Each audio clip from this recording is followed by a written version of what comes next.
शङ्कराचार्यमध्यमाम् अस्मदाचार्यपर्यन्ताम् वन्दे गुरुपरम्पराम्।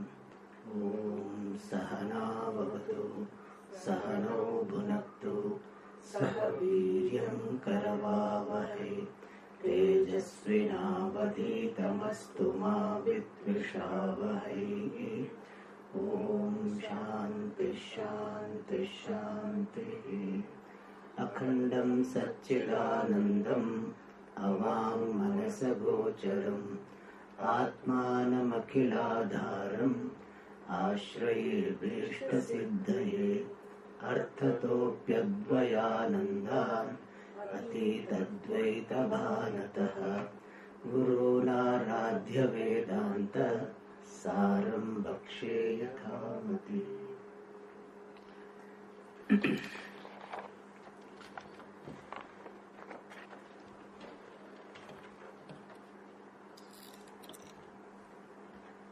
Alright, so who was giving class summary in this class? I think I gave. You gave? Okay. Please give. Okay, you give. No. Okay. It's okay, you give.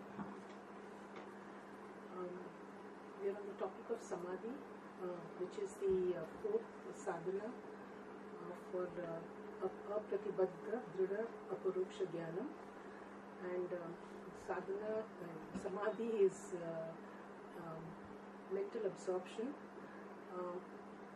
Mental absorption in non-dual Brahman. And this is actually mature Nididhyasana, which from Nididhyasana we glide into Samadhi. Two types of Samadhi were talked about, Savikalpa and Nirvikalpa, and with examples.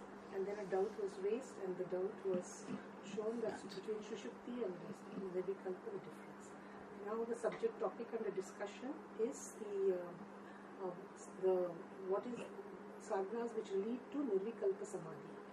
And here the Patanjali Yoga Sutras is being Patanjali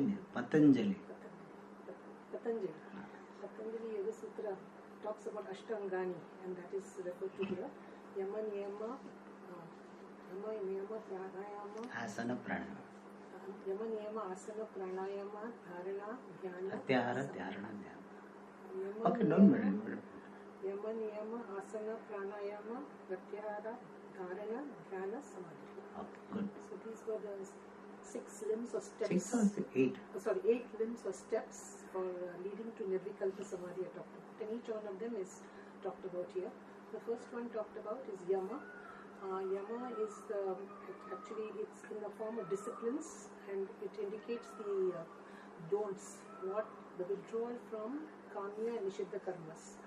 And in this respect, Ahimsa was talked about, which is avoidance of all 3 types of mental, verbal and physical ahimsa. And then Satyam was talked about, that Amrita Varjanam, and also speaking that which is Priyam, Satyam which is Priyam. And the third one which was spoken of is Asteyam. More it is avoidance of lies, that's all. Avoidance of lies, and only that one, Amrita Varjanam. And then Asteyam. Asteyam is non-stealing, and that means not stealing anything which belongs to others in any kind, tangible or intangible. We were talking in the last class of Brahmacharyam, and Brahmacharyam, the derivative definition given was Brahmani Charyamanam Vritam. That means a discipline for discipline practiced for Brahmani here means Vedas, or it can mean also Brahma Tattva. So for studying the Vedas, or for owning up your Brahma Tattva. So this is Brahmacharyam was talked about, and this Brahmacharyam is, there are 2 types. The traditional classical Brahmacharyam is one is Naishtika Brahmacharyam, which is permanent lifetime. You take a Brahmacharyam, and in the Katha it is described as Gurukula Vaksa Lakshanam, which is characterized by living in a Gurukula with in a certain way of life, particular way of life, and that is itself called Brahmacharya. And the other one is Upapurvanam, which is a temporary lifestyle taken for the purpose of study. Example is that of Virochana and Virochana and Indra going to Brahmaji. And both these types of this classical. Besides this, there's a general definition of brahmacharyam, which is in the sense of celibacy or chastity. And this definition is so the brahmacharyam is having avoidance of unhealthy or inappropriate relationship with the other gender, and Ashtamaithunam is being talked about in the Shastra, which if not followed leads to deviation with brahmacharya. So the idea is that brahmacharyam is the spirit of brahmacharyam should be understood, and also the purpose of brahmacharyam should be understood, that is for a higher purpose, and the brahmacharyam should be followed without any suppression or with proper understanding, so that one benefits from it. The benefit is to lead it to Nirvikalpa Samadhi or Jnananishta. Then after that comes aparigraha, and aparigraha is non-accumulation, and this non-accumulation, and there is this thing called Sharira Sthiti Matra Vyatirikta Bhoga Vishaya Asvikara. When I'm not accepting anything which is not meant for one's sustenance, and in this, three things should be kept in mind: that we should take what is minimum, what is necessary, and also that we should not get distracted by it in maintaining these things. And in course of time, this becomes a spontaneous thing, natural thing in you, and you don't have to really work towards it. And then after that, these are all the yamas which are necessary for leading one to Nirvikalpa Samadhi. And in that, the first three, ahimsa, satya, and asteya, can be taken as being kamya karmas, which avoidance of kamya karma. Avoidance of nishiddha karma. Avoidance of nishiddha karma, and brahmacharya aparigraha can be taken as avoidance of kamya karma. Then the next one talked about is niyamas. Niyamas are observances, and they are niyamyanti, prerayanti, vihita karmasu. That means motivating one to do karmas which are in nitya and naimita karmas, or which are to be done karmas. And here again, from Yoga Shastra, there is certain ones mentioned. One of them is Saucham. Saucham is in terms of purity or cleanliness, internal and external. External is outside in your body, and that is conducive for internal purity. And internal purity is the Shadrukus, Kama, Krodha, Lobha, Moha, all that. And those impurities are in the mind, and they have to be removed. So this Saucham is important. Three things should be remembered in that. One is that there's a sense of possibility that they can be removed, and that it is capable of removing, and I want to remove it, and I will work to remove these mental impurities. Then there is Santosha, this very important quality, contentment or satisfaction in everything one has. And for this, one needs Ishvara Buddhi, devotion to Ishvara, or Shraddha in Ishvara. And that helps us to see that whatever is given to us is what is meant for us to have, and what is not given to us is not meant for us to do. So we should be content with what is being given to you. And this Santosham is a quality which is it is not laziness, because laziness is tamasic guna, and this is a quality. This shows the result of action, and this having Santosham is a very necessary quality for yoga and for Nirvikalpa Samadhi or Nishta. Then Swadhyaya here is in the sense of chanting mantras, Upanishads, or japa also, and which has the benefit of visualization of the Lord. And this Swadhyaya is this chanting of this thing is conducive to leading to Nirvikalpa Samadhi. And how does it help Nirvikalpa Samadhi? How it helps Swadhyaya? Swadhyaya, if you chant, if you do japa, then you will have a concentration. So developing concentration. Then last one was Ishvara Pranidhana, and this is offering or surrender to the Lord. And this is in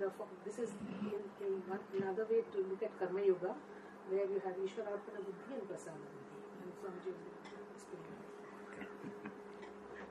Okay.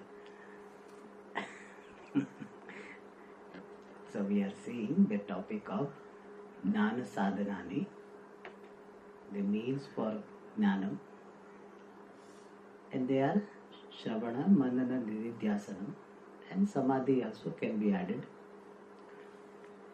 And after describing Shravana, Manana, Nididhyasanam and finally Samadhi, now the Nirvikalpa Samadhi Anga, the steps, preparatory steps, or the steps leading to Nirvikalpa Samadhi are described based on Yoga Shastra.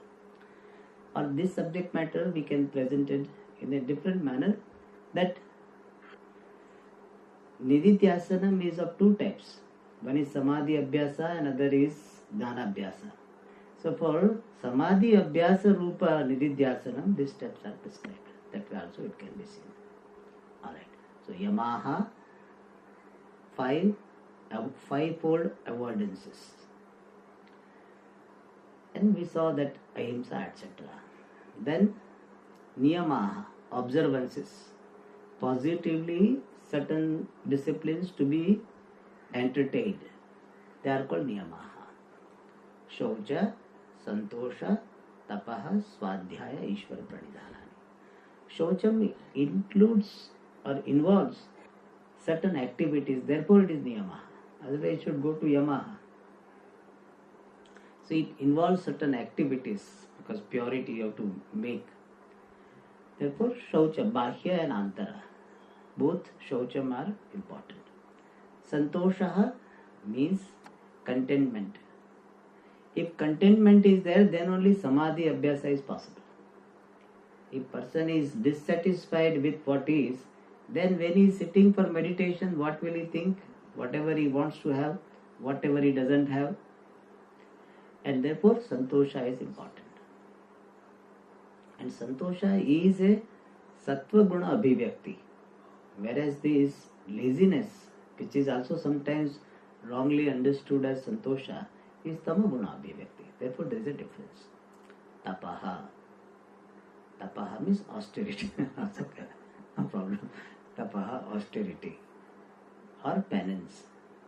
But here, Tapaha here we had seen, avoid this following moderation in everything we do. That moderation is called here Tapaha. Kamanashanam and Swadhyaya, chanting the Vedas, chanting the Shastra in the form of Vedas, Smriti-granthas, or even chanting the mantras. And when we chant the mantras, we get concentration, therefore useful. And Ishvara Pranidhana, surrender to Ishvara.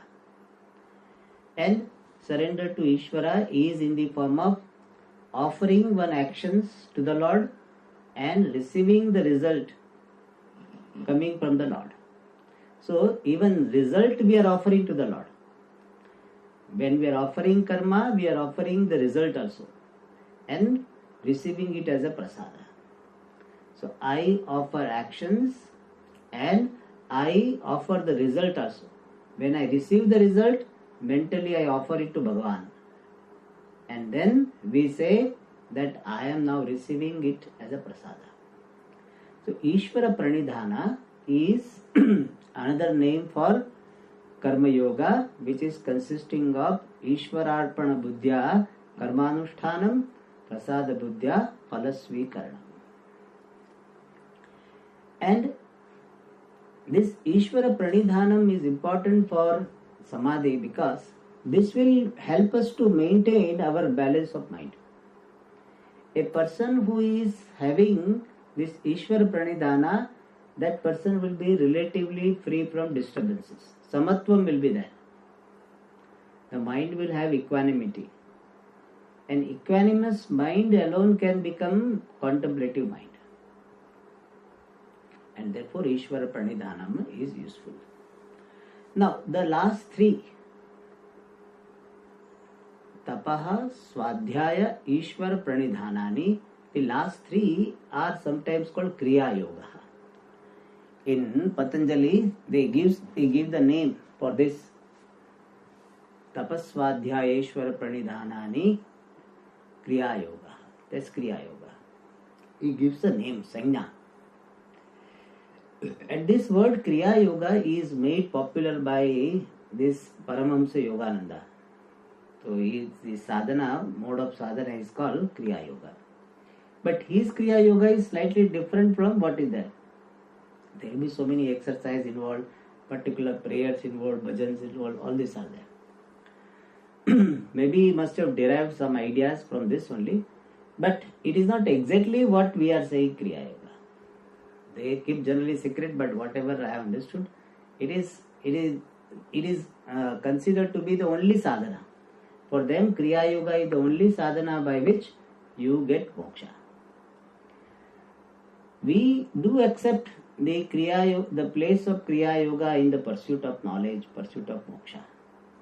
But we don't say that Kriya Yoga, what is called Kriya Yoga by Patanjali, is the Tapas Swadhyaya Ishwar Pranidhanani, they themselves are the means for moksha, we deny. Kriya Yoga is useful, but Kriya Yoga is the means for moksha, that is not correct. So that clarification we need to have. Okay. So Yamaha and Niyamaha. So this Niyama will help us the performance of the duties to be done, and also they will help us to do our duties in a more effective manner. Ishvara Pranidhana is there, Santosha is there, therefore the Vihita Karmanushtanam will be more effective. And therefore Niyama means Niyamayanti Yoginaha Prerayanti Vihita Karmasu Te Niyamaha. Now the next one is Asanani. Karacharanaadi samsthana vishesha lakshanani.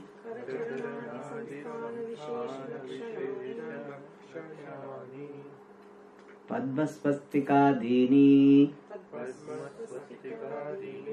Asanani. The third step is asanam. In Patanjali, this Ashtanga Yoga, this asanam is defined as Sthiram Sukham Asanam. Sthira Sukham Asanam. Sthiram means steady. Sukham means comfortable. Asanam means posture. So the posture which is steady and comfortable is called Yoganga Rupa Asanam. It is a technical asanam which is a part of yoga. Otherwise, everybody is in asanam only. You will be sitting in some place, in some position. But it will be called asanam, Yoganga Rupa Asanam, when it is Sthira and Sukha. Is it clear? Otherwise, now also you are sitting in posture only, no? Some posture we have, everybody have. But that posture may not be steady. Every now and then we may have to change. If we have to change, then it is not asana. Otherwise, some people doing like this. This also is some asana at a time. But it will be asana when it is sthiram, sukham. So sthiram, nishchalam, sukham, sukhavaham, asanam, yogangam. It becomes yoganga. And this asana word is used for the two things. One is the seat, the material upon which one sits. Like this one is there, is called asana. or some wooden plank is there, on that you are sitting, that will be called asana. Asyate asmin iti asana. And for that also we have some details in Bhagavad Gita. Chailajina Kushottaram. So that is one type of asana. In English we will translate as a seat. Whereas another one is asyate anena iti asana. The position with which one sits is called asana. That they will translate as posture. So one is posture, other is seat. So here we are talking about the asanam in the sense of a posture. Asyate anena iti asanam. So various positions of the hands, legs, etc. is called asana. So in Yoga Sutra book, the definition is Sthira Sukha Bhasana, but here he has got elaborated that. So this is not a quotation. What is asanam? Kara charanadi samsthana vishesha lakshanani asanani. Asanas, the postures, are lakshanani, in the form of, characterized by samsthana vishesha.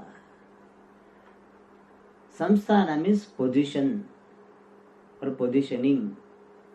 Vishesha means particular. So postures are in the form of particular positioning of what? Kara, hand. You put hand somewhere in Samasana, hand will be on the knees, somewhere will be on your thighs, between the two thighs. So it just depends. Therefore, Kara, Charana, legs, Adi. Adi means head or the trunk of the body. So Kara, Charanadi, Samsthana, Vishesha, Lakshanani, Asanani. Postures are in the form of particular positioning of hands, legs, etc. Means what? Putting hands, legs, etc. in particular positioning, that is called asana. In some hands will be down, some hands will be up, whatever.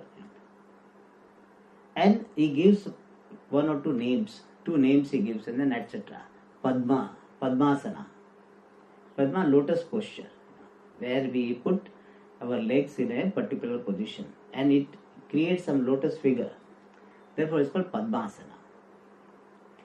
And Swastikasana. It is very similar to lotus, but in that hands will be put on the knees. Here in the Padmasana, hands will be put between the two thighs, whereas there it will be put on the knees. They will be like this. They will be standing like this, and both the hands are put on the knees. That is called Swastikasana. Swastik literally means auspicious asana, or it to have some similarity with that swastik shape. I could not find out how much similarity. In fact, I saw the picture of that and tried to somehow make. So somehow we can make it. We can imagine the figure of swastika when this asana is done. Okay, so you can try. I tried a little bit. I have to project little more to get the feeling of swastika. All right. So swastikasana. Adi. There is a siddhasana. One asana is called siddhasana. So those who sit for a very long time, sannyasis and all, they put the siddhasana. So there is siddhasana, padmasana, swastikasana. But we should not have so much fascination for particular posture. In fact, that commentator says nicely. He said, whichever posture is sukham, whichever posture is nishalam for a person, that is the asanam for that person. So whichever positioning of hands, etc. is nishala for you, means steady for you, comfortable for you, that is the asana for you. So we should not say that for meditation Padmasana should be done. Not necessary. If you are doing Padmasana, your mind remains only on your asanas, because paining. So there should not be any fascination. Yes, some asanas will have some extra benefit But to get that extra benefit, you should practice outside the meditation. During the meditation, you should not try, let me sit in Padmasana. You have never done it. So you will not be able to do meditation. Therefore, whatever posture is steady for you, whatever posture is comfortable for you, that is the asana for you as a yoganga. Alright. And how many asanas are there? There are hundreds of them. But in Hatha Yoga Pradipika and all, they write 84 asanas. 84 is a number they give. So, is a, what is called, objective question. How many asanas are there? Traditionally, 84 asanas are there. Okay. And generally, they will be trying to match with some animal or some particular part of nature. Some Tadasana is there, Tadasana, Kukkutasana. So, Kukkuta means that peacock, not peacock, cock, yeah, that hen, no, hen, the male is what? Hen is, the chicken asana. Okay, Kukkutasana. Okay. So like that they have got Tadasana is there. And so many asana there, Paschimottasana and all, Halasana, Sarvangasana, Ardhamatsendrasana, Matsyendrasana, so many asanas are there. Anyway, so 84 asanas are there. And here we say these asanas are very important when you are doing Samadhi Abhyasa Rupa Nididhyasana. If you are doing Dhyana Abhyasa Rupa Nididhyasana, it's not required. Yes, if you sit in a particular posture, it will be more conducive to do even Dhyana Abhyasa Rupa Nididhyasana. If you keep on changing your asana, then your mind will not be focused on doing Nididhyasana. But there, you have got more freedom. You need not sit in a particular, even you can sit in an easy chair or whatever. This contemplation should be done. That's what matters there. Okay. So these are the asanas. Yama, Niyama, Asana. But remember one thing, that asana itself is not yoga. Asana is one step to yoga, and one meaning, the final meaning of yoga is Chitta Vritti Nirodha, Nirvikalpaka Samadhi. So yoga, asana itself doesn't mean yoga. Asana is one aspect of, one step to yoga. Otherwise people, nowadays when you are doing asana, whatever you are doing, yoga. I was doing yoga. It is true, he is doing yoga. That is also yoga. But people should not think that yoga stops with asanas. Okay. Now the next one. Rechaka, Puraka, Kumbhaka Lakshanaha Prana Nigrahopayaha Pranayamaha. Okay. So the next step is pranayama. In Yoga Sutra it is defined as Tasmin Sati Shvasa Prashvasayoho Gati Vichchedaha Pranayamaha. Tasmin Sati Shvasa Prashvasayoho Gati Vichchedaha Pranayamaha. Pranayama literally means Pranasya Ayamaha Pranayama. Ayama means Asamantat Yamaha. Sanyamanam. So, comprehensive or very well mastery or disciplining the prana. Disciplining prana very well is pranayamaha. Ayama means disciplining well. What? Prana. Generally prana, when we say it refers to pancha prana. Prana, Pana, Vyana, Udana, Samana. But we are not disciplining all 5 pranas directly. Out of these 5 pranas, one prana which is called prana, which is in the form of respiratory system, that we are disciplining. And through that we are disciplining other pranas. And this pranayama is important because if pranayama is prana is mastered, then mind also will be mastered. Vayurodhanat liyate manaha. In Upadesha Saram it is said, by mastering the Vayu, manaha api liyate. Jalapakshivad rodha sadhanam. This pranayama is the means for mastering the mind.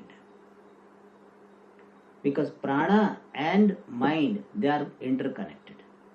Shakhayordvayi shakti mulaka. In that Upadesha Saram, prana shakti and this manas shakti, both of them are the two branches of the same power called Maya.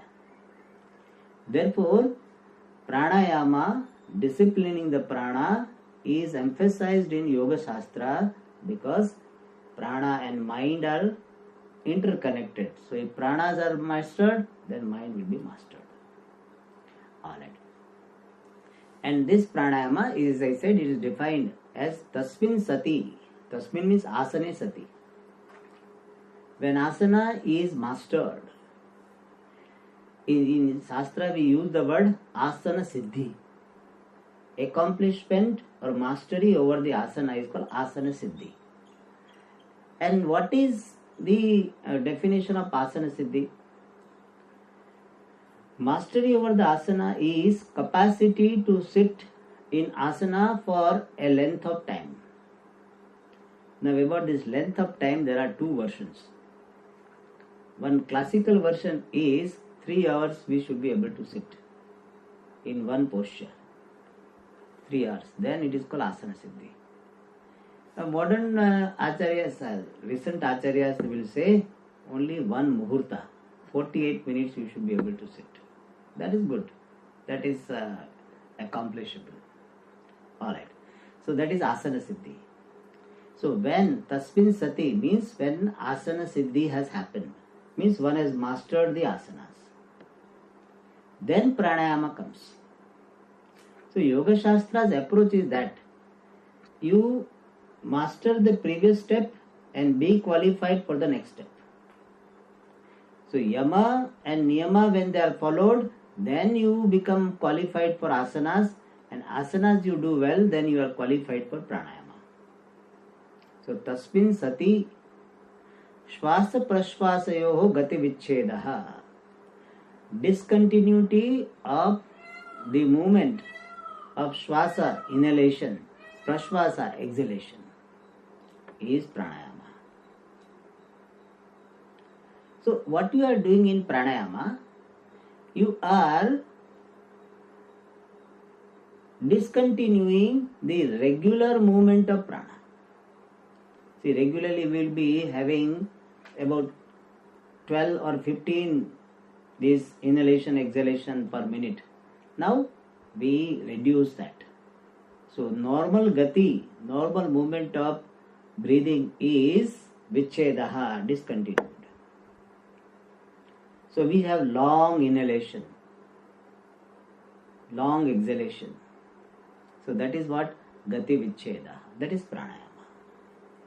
And here it is described pranayama as prana nigraho payaha pranayama. Upaya means the means for mastering the pranas. They are called pranayama. Generally, mastery itself is called pranayama, but here the means for mastering over the prana, they are called pranayama.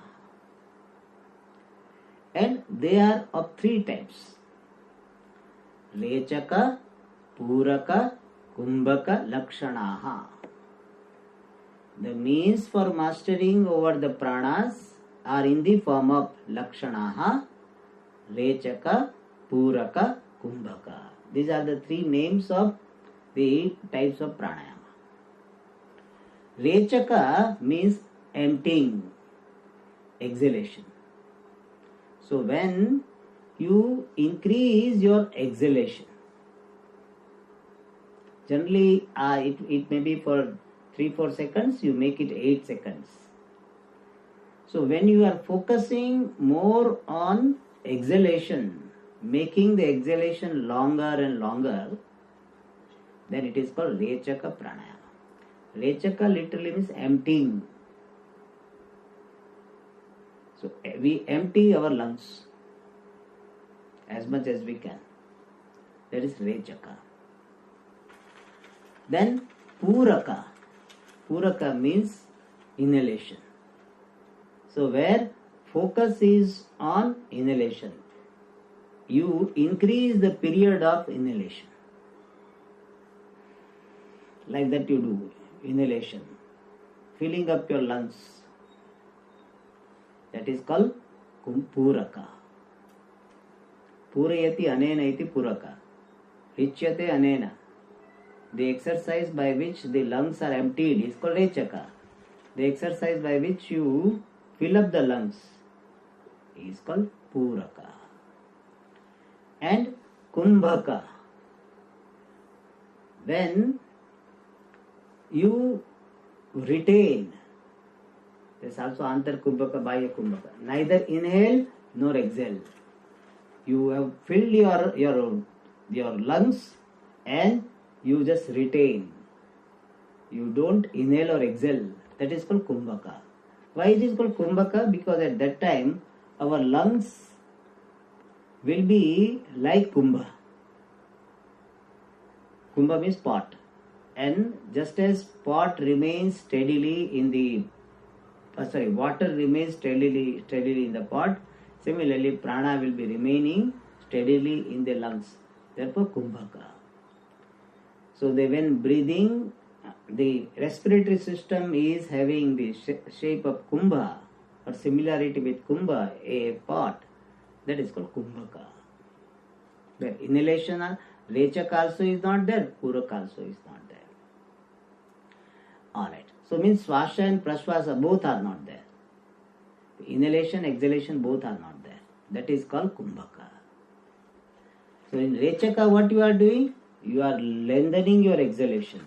Puraka, you are lengthening your inhalation. And in Kumbhaka, neither inhalation is there nor exhalation is there. That is called Kumbhaka. So these are the three types of pranayama. So Rechaka, Puraka, Kumbhaka Lakshanaha Prana Nigrahopayaha Pranayama. And this pranayama helps us in developing the concentration of the mind, as we saw earlier. And Patanjali says, Tataha kshiyate prakasha varanam. Tataha means pranayamat. From pranayama, on account of pranayama, prakasha varanam kshiyate. The veiling factor, the factor which veils the sattva, prakasha stands for sattva. So the factor veiling the sattva guna, kshiyate, is reduced. And what is the factor which veils the sattva? Tamo guna, which expressed in the form of nidra, alasya, means sleepiness, laziness. So that tamaha is kshiyate, is reduced. By what? By this pranayama. Okay, so tataha kshiyate avaranam, prakashavaranam.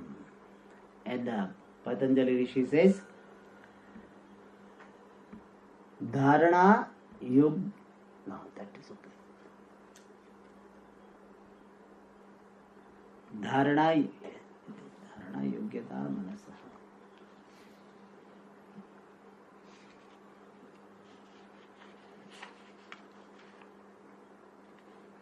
Dharana yogyata manasa.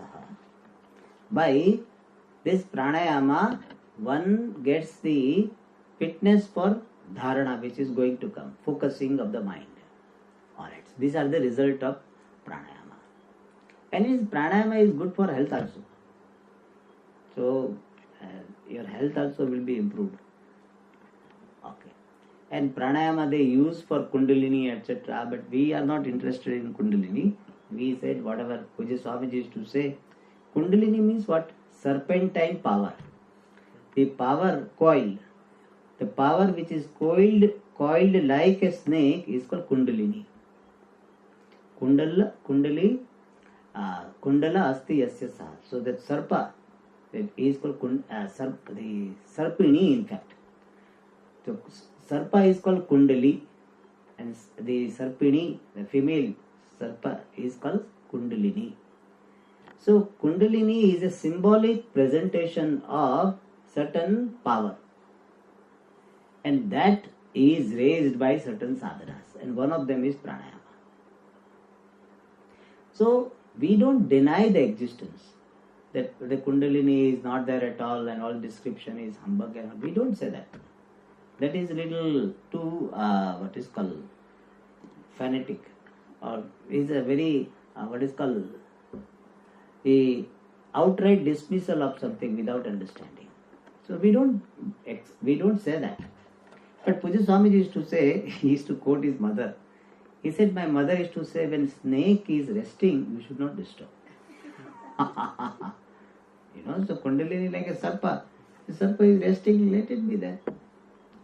And if somebody raises the Kundalini, it will benefit the person, some power may come and some problems may be solved. But the bhayasthanam, the danger is that person may get lost only in that. Otherwise, somebody has done some sadhana and therefore is disqualified for Vedanta, we don't say. But Vedanta's approach is that even if you raise your Kundalini, with raised Kundalini, you are still ignorant. So earlier you were ignorant with unraised Kundalini, and now you are ignorant with raised Kundalini. And as long as you are ignorant, your problem is not going to be solved. Samsara problem will not go. And it can be a big distraction. Therefore, we don't encourage. Because it is highly tempting. When you do that, something will happen. And human beings are happening people. They always like something to happen. Therefore, people don't like Gurukulam. Why? It's not a happening place. What is happening? Morning puja is there, and then evening puja is there, in between some class is there. That's all. Nothing like, especially in Rishikesh, at least you have Bhandara. So every day Bhandara is there almost. So something happening. Here is not happening. And so people get bored.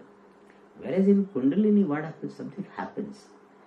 And when something happens, it fascinates you. Not only it fascinates you as a person, you have something to tell about your achievement. So other day I was sitting and something power came. It was moving up and it reached up to this, and then my Guruji said, you do further sadhana.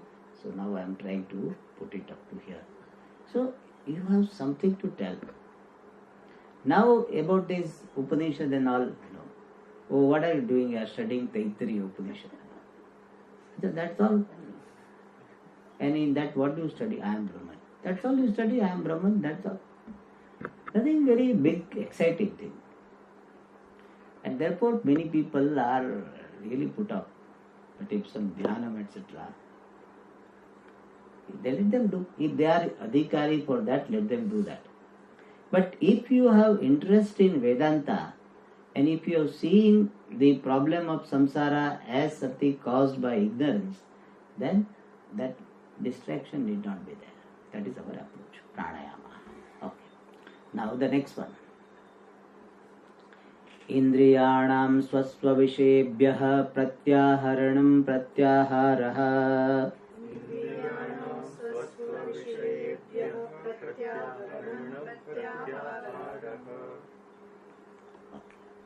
So the next one, the fifth one is 1, 2, 3, 4, fifth. Fifth sadhana is pratyahara. Pratyahara is not any type of ahara. So we can like that. It is samishahara, niramishahara, like that they have got. The vegetarian food is called samishahara, niramishahara. So it is not like some type of food. Pratyahara means withdrawal. Withdrawal of the sense organs is called pratyahara. Prati a dhatu. and I think it is Ghai Pratyaya or Ach Pratyaya. Prati A R Pratyahara. And it simply means withdrawal of the organs. It is somewhat similar to what we study in Tattva Bodha as Damaha. It corresponds to Damaha. But when we talk about Damaha, we talk about mastery over the organs, Karmendriyas and Jnanendriya in general. Here they specifically emphasize on mastery over the organs at the time of or when one is going for meditation. Means as an anga to meditation. In Bhagavad Gita we had seen that there are two types of preparations. Bahiranga sadhanas, Antaranga sadhanas. So when we talk about Damaha, it is more like Bahiranga sadhanas. Means discipline of sense organs or organs of action in general. Whereas here it is talked about in terms of Antaranga sadhana. The steps to be taken care of or steps to be followed immediately before meditation. They are called Antaranga sadhanas. So here the Pratyahara, which is equivalent to Dhamma, is in the form of Antaranga sadhanas. And what is that? Pratyaharanam. Same dhatu, only lut pratyaya is there. Or there it will be Ghai Pratyaya, or here it is lut pratyaya. Prati ahru lut pratyaharanam means withdrawal. So what is pratyahara? Withdrawal. Withdrawal of what? Indriyanam, of the organs. From what? Swa vishayebhyaha, from their respective fields. So withdrawal of the organs from their respective fields is called pratyahara. Sense withdrawal. Means what? The eyes have got Vishaya in the form of Rupam. So Chakshur Vishayaha Rupam or Darshanam.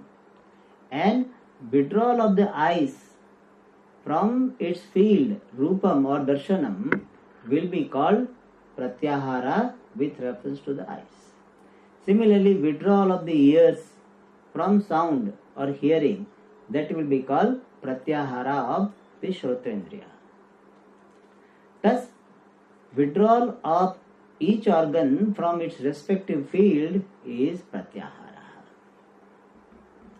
And by Pratyahara, a person becomes fit for Nididhyasanam. Why? If sense organs are not mastered, they are allowed to function in their respective fields, then the mind will be distracted. Sense organs will be distracting the mind. And with the distracted mind, you cannot have even dhyanam, much less nirvikalpaka samadhi.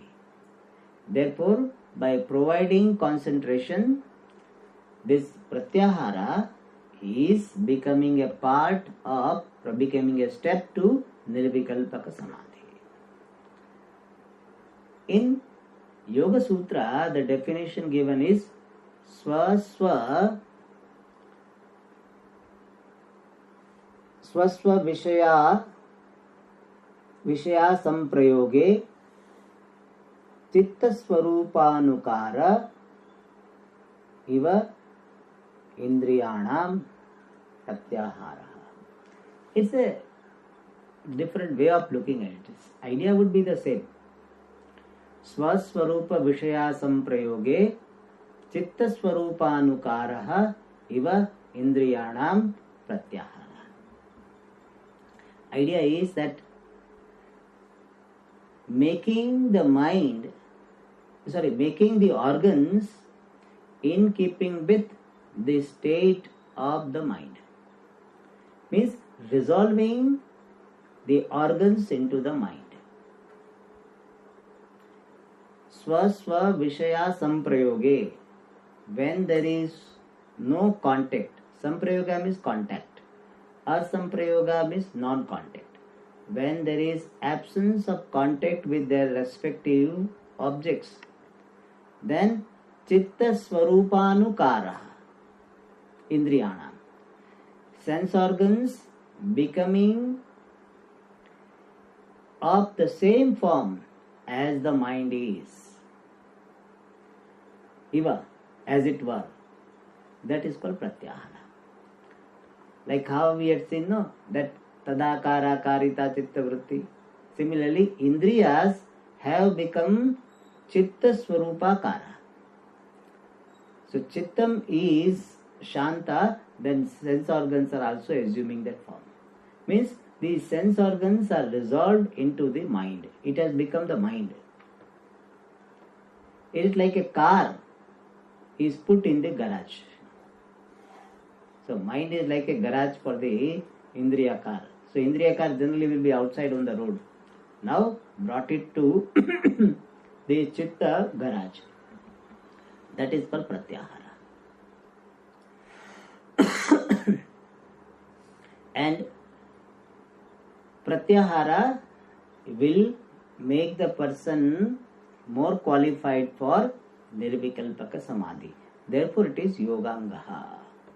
Now the next one is Dharana. Advitiya Vastuni Antarindriya Dharanam Dharana.